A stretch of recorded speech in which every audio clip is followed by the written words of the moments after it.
how do you reconcile the international tax policies, if you will, with free market?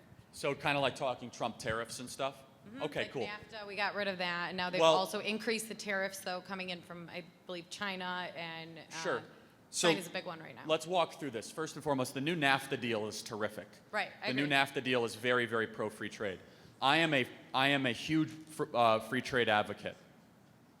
So when we put tariffs on European countries, if the goal is to get us to freer and open markets, I totally support that. China isn't a European country, though. Oh, I'm going to get to China in a second because right. I totally support putting tariffs on China. Okay, 100%. I do too, but I'm just trying to reconcile that. But let's talk about European countries first. If the goal is to get us to freer and open markets by using tariffs as a tactic and a tool, I support that.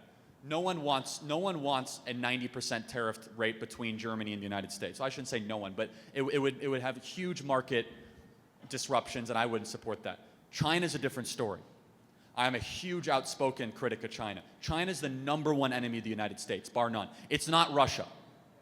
Okay, Russia is not even close to being the biggest enemy of the United States. Russia is 1.3 billion people strong.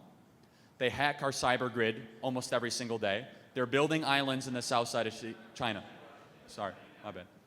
Freudian slip. Big difference. Thanks. China is building islands in the South China Sea. Is that good for you? Tis, yes. Okay. 1.3 billion people strong. They have a commitment to destroy the West. They steal our intellectual property. So when you do a trade partnership with China, you have to give over all your intellectual property to the Chinese government, which means they can steal it, duplicate it, and then sell it back to us quicker than we're ever able to sell our goods back into our own markets.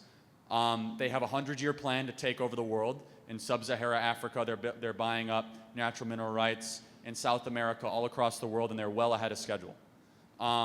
So I would rather have tariffs than missiles. And until China has acted like an adversary to us for the last 20 years, and we keep treating them like a friend.